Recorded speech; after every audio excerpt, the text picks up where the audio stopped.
Welcome to the untold history of Germany. Smashed into a continent in between very aggressive neighbors, this nation has been forced to defend itself on numerous occasions, even though throughout human history, this is actually one of the most peaceful places of all time. They have just an incredibly inspirational story, and I can't wait to talk about it, so let's just jump into it here at 4000 BC. The city of Berlin was founded in a very defensive location, with the Berlin Lake just southeast, and the Great German Forest out towards the west. The Himalayas to the south would also play a huge role to these people. Without them, it's hard to say if this empire would have survived. It was early on when they knew they'd be forced to defend their borders, as one of their greatest rivals of all time would come knocking soon. Mongolia, with their great leader Genghis Khan, would prove to be a very formidable enemy. They would eventually gain access to the Pink Lake, where they would throw the bodies of all their foes into this feature. The Germans, initially confused by the presence of these people, hid inside of a rainforest just a couple miles outside of their capital city. They would soon come to find out that they were not alone with just the Mongolians. The Khmer Empire were also somewhere located on the Polynesian continent. They didn't look too strong at the start, as the Germans initially observed just a man cosplaying as a wizard. There seemed to be no threat here. The militaristic Bulgarian nation would also play a pretty big role on the politics of this landmass. All three nations would compete for its friendship, but luckily for our German people, they would be the first to trade with them, hopefully laying the groundwork for possibly a future alliance. This doesn't necessarily classify as untold history, because as we all know, the city of Hamburg was settled in 2000 BC. These people were expanding quickly. So were their neighbors though. As they were not the first to get a second settlement down, there was still a lot to worry about. Tensions would quickly increase as a race began between the Mongolians and Germans to see who would settle their first city east of the Himalayas. Shit was getting real. Though they weren't trapped by the third city of Munich, the Mongolian settlers decided to just give up for thousands of years. Stuck here in this valley, they stayed to die. Perhaps it was the copper that somehow corrupted their mind. No historian knows exactly why these Mongolian people just decided to give up. Around 1000 BC, relations with Bulgaria fell apart, and Germany quickly invaded the city. Although Mongolia clearly had the same thing in mind. This greatly angered Genghis Khan as he took his men to siege out this new German city. This was the first time in history Germany realized, wow, Mongolia can really be a dick sometimes. They did in fact liberate Bulgaria, while then also taking their military just south of Hamburg to try their luck again. Confused and probably delirious, the Mongolian settler did finally decide to move, although they didn't really know what to do since they had been without food and water for a couple thousand years. This was around the time the German people, while still at war with the Mongols, discovered Spain. Just east of their continent Polynesia, they would call their island Britain. No one to this day has any knowledge why. The Spanish were obviously concerning with their pretty large military, as well as their naval focus. They would be isolated throughout history, so they were relatively safe. Until, however, 500 BC, where they decided to settle on Polynesia. One would assume they wanted to control access to this strait. As we all know, the Khmer Empire is known for their snow cities, and they would potentially be a great ally for the German people, especially as a check on Mongolia. This would now be a great time to point out, because I'm sure some of you might not know this, all major religions started off in the east. All three. So in the west, they believed in pretty much nothing at this point. Finally, after centuries of torture, the Mongolian migrants were taken. They were pretty much just German now, and they were forced to shave their mustaches in show of allegiance. As many of us have learned in elementary school, the 5,000-year war continued to rage on between Germany and Mongolia.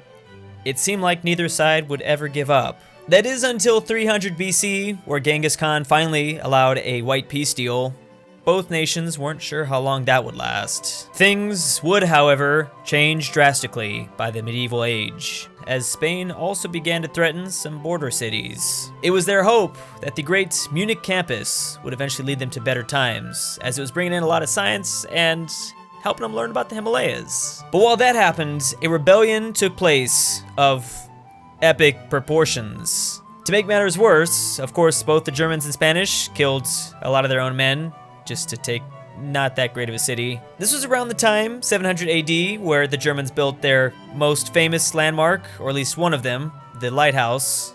I know it's a great tourist spot, but like maybe they should have focused on their military around this time. I don't know. But maybe there is some truth to that statement, since the war has begun. Spain also has a second city on Polynesia. Both sides had lots to lose, lots of men to just blindly sacrifice, especially because Germany also just entered their second dark age.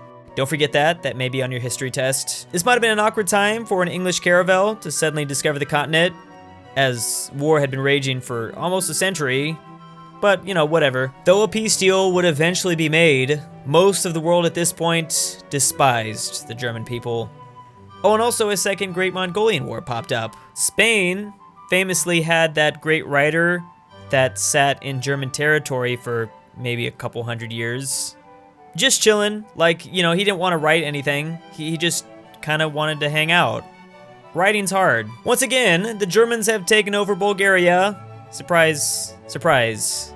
I'm starting to understand why, at this stage in history, everyone hated them. The Khmer Snow Empire had settled everything to the south, all snow cities.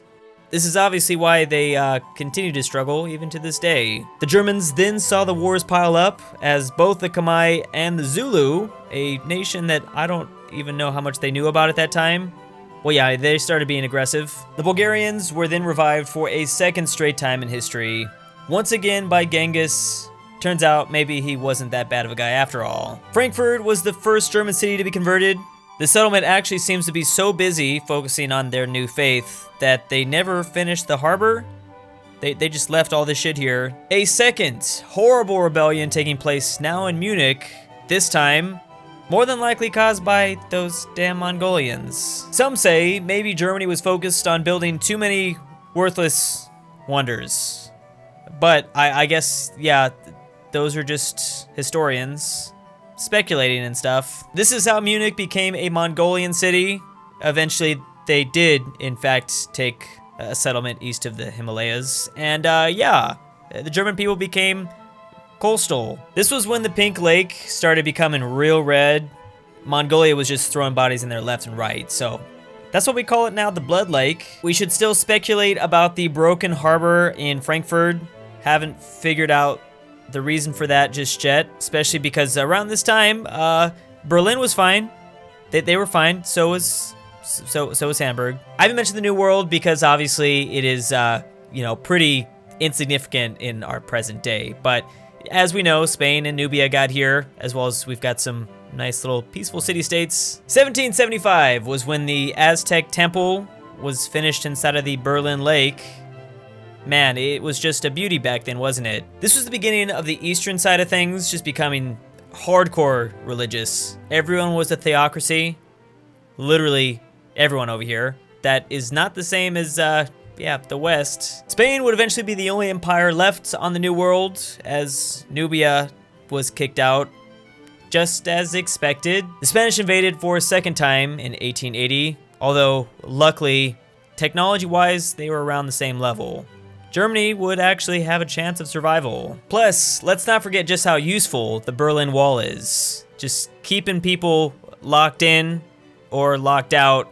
Historically speaking, it was just a fantastic thing for Germany. Spain at this time began to pull back some of their invasions as they were focused on much better things. This little party island, and then they built Statue of Liberty, of course, right here in this strait. Antarctica began development in 1905. Both Spain and Germany were kind of on top of that.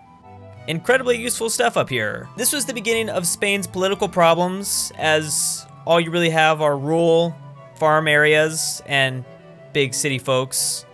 Yeah, their electoral college is pretty controversial. Anyways, guys, it's 2018, present day. Hopefully you learned a little something. This is the untold, but 100% truthful history of Germany. Just make sure you remember all this stuff for your final exams. Though they may not be the strongest nation, hope you now realize that they've always been incredibly peaceful. Only defensive wars, for the most part. This was also the story of how Bulgaria barely survived a third invasion. Now, you realize that they're just used to it by this point. I believe this is also a great lesson in how exactly England controls the world through their religion. our planet is dominated by their faith. I believe in some universes they would refer to this Germany as kind of like a Swiss. Just mountain people, just observers. Thanks for watching. See you next time. And big thanks to Furry Cruise, LVC, Destiny, 9000, Hen Papa Stalin of the Paintbrushes, Danko Franco, Mega Fat Boy, Elijah Senpai, Roosterification, Jen's Love Disc, Swiss Argo, Maxi G, King Solomon, Abraxas, Galley, Tanner of the Nazareth, Hatman, Cooter Donkey, Mr. Diddlesman, Brandon H, Beard Dun 97, The Lord of Silence, and Ben Moak.